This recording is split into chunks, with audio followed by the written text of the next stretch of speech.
Oke, sekarang kita siap masuk ke Monte Carlo itu sendiri. Apa itu Monte Carlo? Jadi seperti yang sudah dijelaskan sebelumnya bahwa metode Monte Carlo adalah suatu cara untuk mengaproksimasi suatu integral, gampangnya seperti itu. Jadi ini kembali untuk merangkum apa yang tadi sudah dibahas. Apa yang tadi sudah dibahas? Permasalahan untuk mengilustrasikan proses Monte Carlo. Jadi kita punya, ini saya ke bawahin aja. Jadi tadi kita punya bahwa masalah. Jadi kita ingin mengetahui mengenai theta. Di sini adalah birth rate. Yang di sini ada dua, yaitu theta 1 pada kelompok wanita pertama dengan pendidikan rendah, theta 2 pada kelompok wanita kedua, yaitu pendidikan tinggi. Dan tadi dari video sebelumnya kita dapatkan distribusi posterior dari theta 1, yaitu P theta 1 given data. Datanya berupa apa? Datanya adalah ada 111 wanita, di mana dari 111 wanita itu jumlah anaknya adalah 217. Ini adalah distribusi gamma dengan parameter A-nya tadi semula adalah 2, B-nya semula adalah 1. Sesudah diupdate oleh data ini, jadi ini kita bisa bayangkan satu wanita rata-rata memiliki 2 anak, sekarang ada tambahan 11 wanita. Jadi 111 wanita, dan ini dari 111 wanita itu ada 217 anak. Kemudian untuk yang theta 2 sama juga, posteriornya si theta 2 given data. Datanya apa untuk kelompok yang kedua? Ada 44 wanita, dan dari 44 wanita itu jumlah anaknya ada 66. Jadi di sini kita dapatkan, kalau semula prior dari theta 2 itu adalah 2,1, yang kembali artinya adalah dari satu wanita rata-rata ada 2 anak, maka di sini ada tambahan 44 wanita, dan dari 44 wanita itu ada tambahan 66 anak.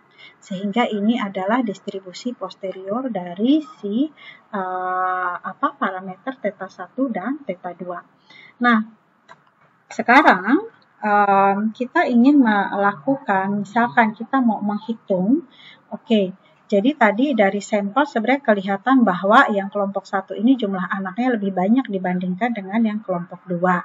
Apa iya sih beneran seperti itu? Apakah pasti? Gitu ya, bahwa yang kelompok 1 selalu jumlah anaknya lebih banyak dibandingkan dengan wanita dari kelompok 2. Sehingga kita mau menghitung sebenarnya di sini probability theta 1 lebih besar dari theta 2. Dan karena kita menggunakan informasi dari posterior, maksudnya kita sudah capek-capek kumpulkan data, kita update si prior dengan data, ya kita sebaiknya menggunakan informasi yang terupdate itu untuk mengambil keputusan. Artinya di sini adalah kita menghitungnya adalah bersyarat diberikan given data. Jadi posterior probability. Nah bagaimana menghitung integral ini? Dengan sedikit kalkulus, gitu ya. Dengan sedikit kalkulus sebenarnya kita bisa dapatkan, theta 1, theta 2 tadi adalah rata-rata banyaknya anak di wanita kelompok 1 maupun kelompok 2. Jadi theta 1 positif, theta 2 positif. Nah, di sini kalau kita punya, misalkan ini sumbu untuk theta 1, ini sumbu untuk theta 2, gitu ya. Ini kita punya garis theta 1 sama dengan theta 2, maka yang area di mana theta 1 lebih besar dari theta 2 adalah ini. Sehingga untuk mengevaluasi integral ini, peluang ini kita lakukan double integral distribusi posterior dari si theta 1 dan theta 2 given data, gitu ya. Untuk singkatnya saya tuliskan seperti itu saja. Kalau kita mau theta 2 dulu, D theta 2, D theta 1. Di sini kita lihat theta 2-nya dari 0 sampai sekian, 0 sampai sekian, 0 sampai sekian, 0 sampai sekian. Theta 2 mulai dari 0 hingga theta 2 sama dengan theta 1. Jadi di sini theta 2-nya dari 0 sampai theta 1, selalu begitu untuk theta 1 dari 0 ke sana. Jadi theta 1-nya 0 sampai tak hingga. Nah, dari sini apa nih distribusi posterior dari θ1 dan θ2? Tadi kita dapatkan distribusi posterior dari θ1 adalah gamma sekian, distribusi posterior dari θ2 adalah gamma sekian. Dan di awal permasalahan dinyatakan bahwa dia bersifat IID. Artinya kita bisa dapatkan join posterior distribution dari θ1 dan θ2 ini sebagai perkalian dari masing-masing posterior. Makanya kita dapatkan ini. Oke, jadi seperti ini, dan coba dibuka lagi bagaimana bentuk PDF dari distribusi gamma gitu ya, dengan parameter seperti ini gitu. Nah, sehingga ringkasnya kita dapatkan bentuk ini. Jadi sekarang untuk menjawab permasalahan apa iya selalu bahwa wanita dengan tingkat pendidikan yang lebih rendah itu memiliki anak yang lebih banyak daripada wanita dengan pendidikan lebih tinggi, kita akan menghitung peluang kemungkinan terjadinya hal tersebut, dan itu adalah dilakukan dengan mengevaluasi integral ini. Nah, integral ini bisa saja diselesaikan dengan menggunakan bekal yang kita dapat dari kalkulus. Tapi sekarang kita akan lihat bagaimana menyelesaikan integral ini dengan menggunakan metode Monte Carlo. Oke, balik lagi ke tadi. Jadi, apa itu prinsip dasar dari Monte Carlo adalah, daripada saya hitung ini, saya akan coba aproksimasi saja. Bagaimana cara mengaproksimasinya?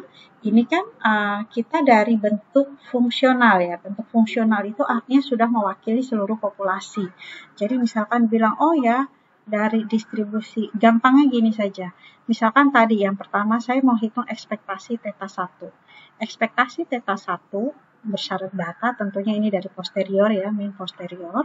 Nah, karena kita tahu bahwa θ1 bersyarat data ini adalah berdistribusi gamma dengan mean dengan parameter 219112, maka saya bisa dapatkan ekspektasi dari θ1 bersyarat data itu ya pakai aja distribusi gamma. Kalau distribusi gamma mean-nya gampang 219/112.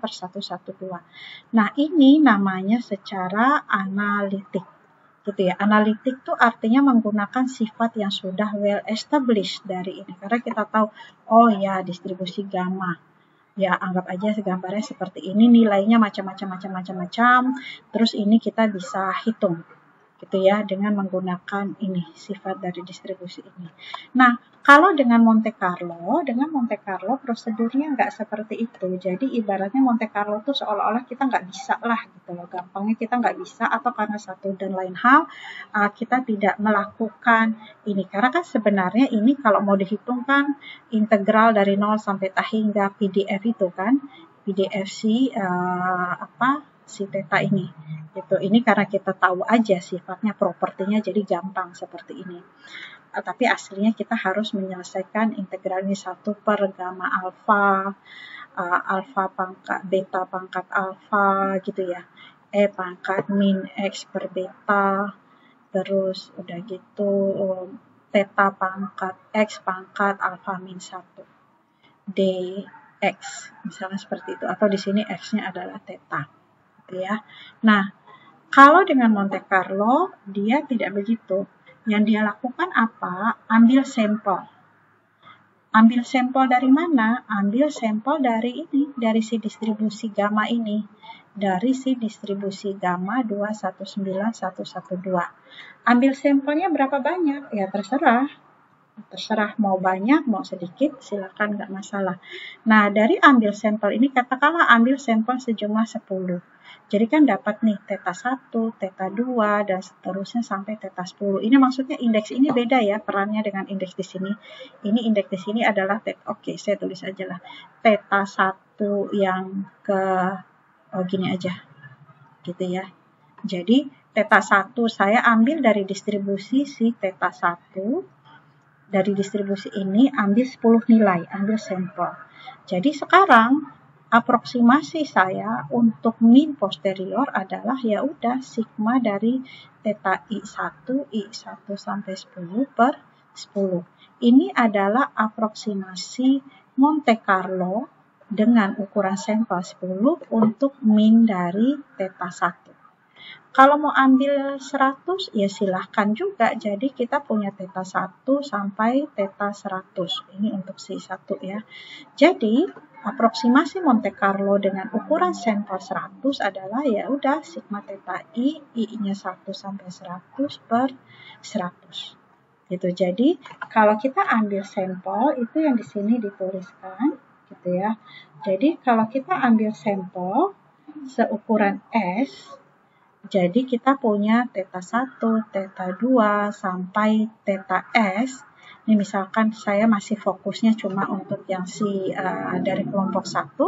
Maka di sini rata-rata sampel ini adalah 1/S kali sigma dari theta I1, I-nya 1 sampai S. Oke. Nah ini adalah rata-rata sampel.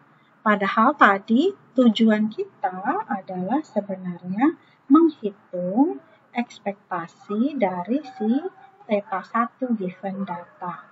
Yang ini adalah rata-rata dari populasi, ini rata-rata dari sampel. Jadi gampangnya, ternyata Monte Carlo itu apa? Monte Carlo itu adalah aproksimasi, dia hitungnya dari sampel. Dia melakukan sampling dari distribusi yang ditarget, terus dari situ dia hitung, itulah aproksimasi dia untuk rata-rata populasi. Gitu ya. Nah, kalau kayak gitu apakah bagus hasilnya? Nah, bagus atau tidaknya itu kita ada yang namanya, kalau kalian masih ingat, the law of large numbers. The law of large numbers itu bilang apa? Kalau sampelnya makin besar, maka hasil yang diperoleh itu akan mendekati hasil yang seharusnya.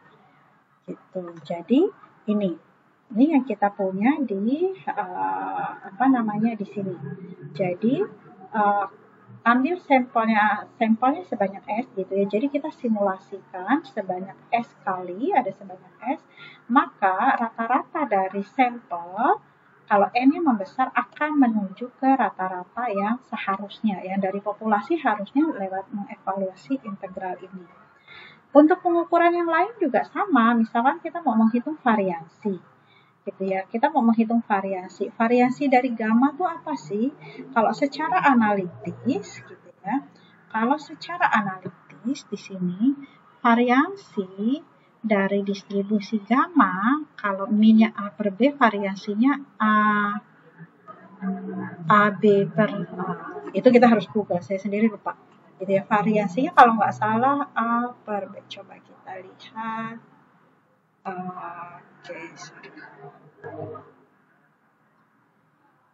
Jadi di sini gamma, mana dia gamma? Opsi. Distribusi.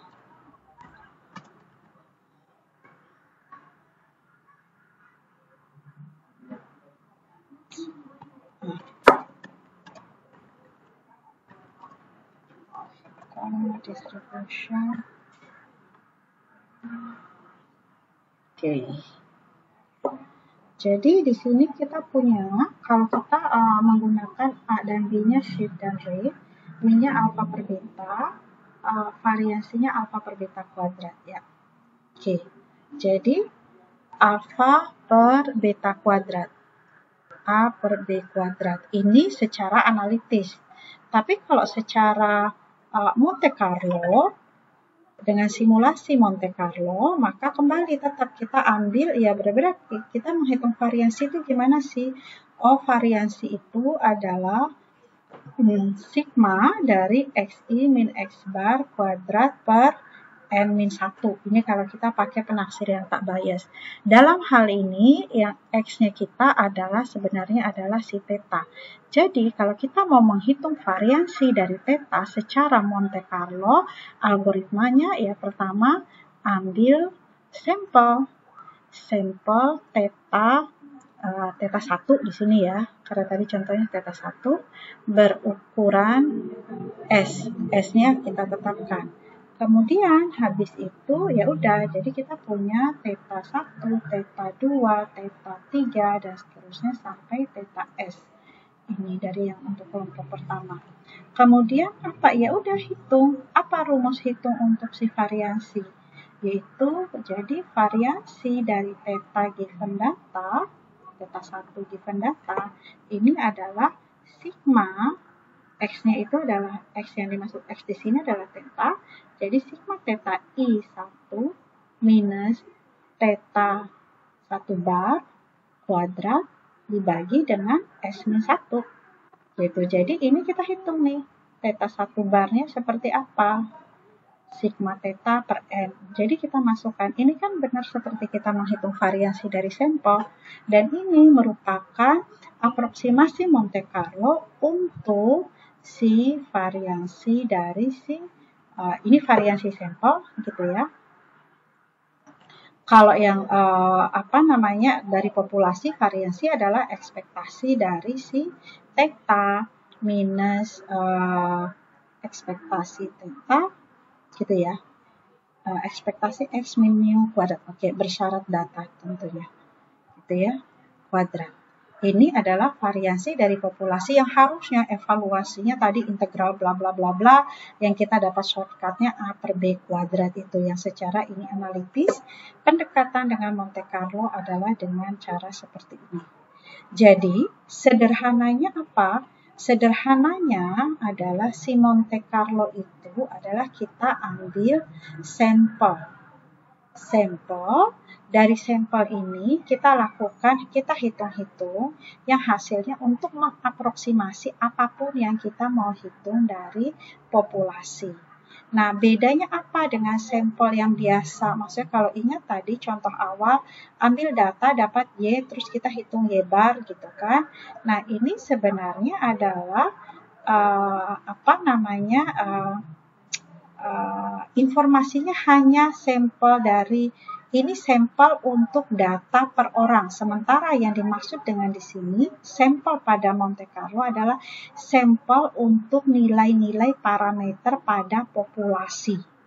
Loh, terus populasi ini apa? Nah, itu dia, hati-hati.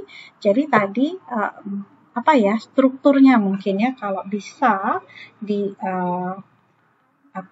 refresh lagi gitu ya. Jadi kita punya di sini adalah kita punya Y1, Y2 sampai Yn. Ini adalah sampel yang dalam level pertama ya. Jadi kita punya ini populasi dari wanita-wanita yang pendidikannya rendah. Dari sini kita ambil sampel di sini. Dari ini sampel yang ini adalah wanita-wanita yang pendidikannya rendah. Ini yang tadi kita hitung Y1 bar. Gitu ya, 1 ini indeks untuk yang kelompok pertama.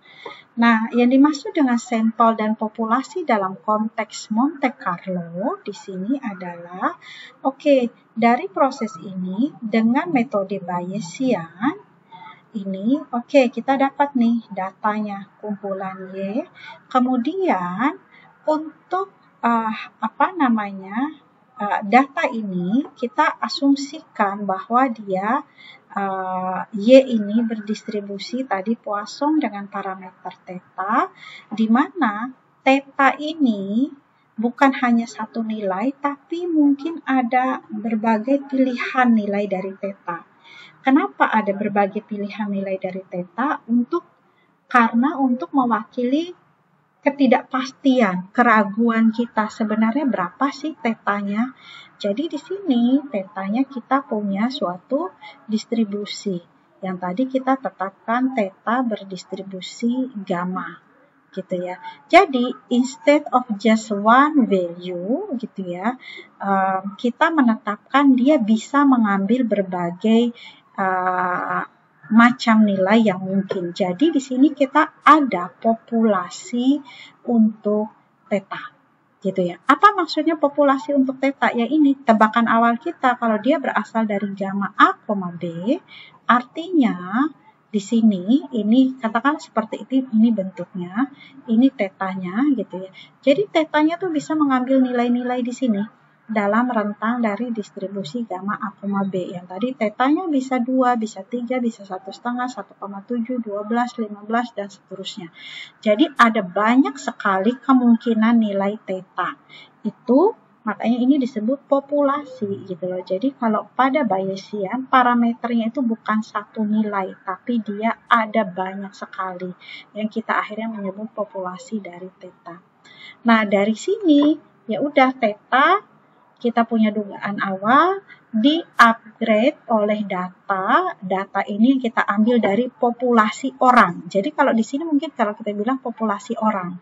Sementara di sini adalah populasi dari parameter yang akan menceritakan apa yang terjadi pada kumpulan orang ini.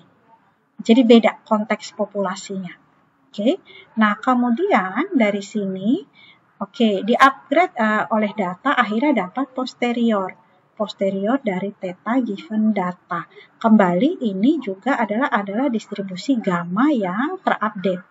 Artinya ini nilainya juga ada banyak kemungkinan di sini, nggak cuma satu nilai gitu loh. Kenapa banyak? Karena Bayesian tuh mencoba realistis bahwa mungkin di lapangan nanti kenyataannya berubah, bisa jadi berubah, jadi kita harus siap. Tapi paling nggak kita bisa mengetahui kira-kira rentang yang paling mungkin untuk nilai-nilai theta tersebut.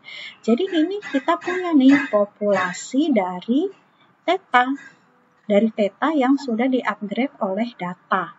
Nah, ini yang dimaksud dengan populasi dalam konteks Monte Carlo di atas ini. Ya, jadi yang dimaksud dengan konteks populasi ini pada Monte Carlo bukan populasi orang atau yang kita observasi, tapi di sini populasi dari nilai-nilai parameter pada distribusi posteriornya.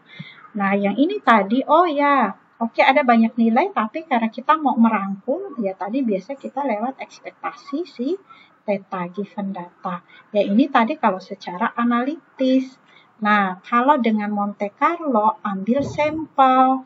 Sampelnya apa? Ya ini, ambillah, mintalah gitu loh. Di sini mintalah, ambillah misalkan 10 nilai theta dari distribusi posterior ini. Jadi dia kasih nilai theta 1 sampai theta 10, hitunglah rata-ratanya. Inilah aproksimasi dia untuk ini. Gitu ya. Kalau ambil 100 ya udah ambillah sampai theta 100, hitunglah rata-ratanya. Ini yang merupakan aproksimasi dia untuk ini. Gitu ya. Jadi secara sederhana itulah si Monte Carlo aproksimasi. Sebenarnya hanya mengambil sampel untuk mengaproksimasi nilai apapun yang kita mau hitung pada populasi.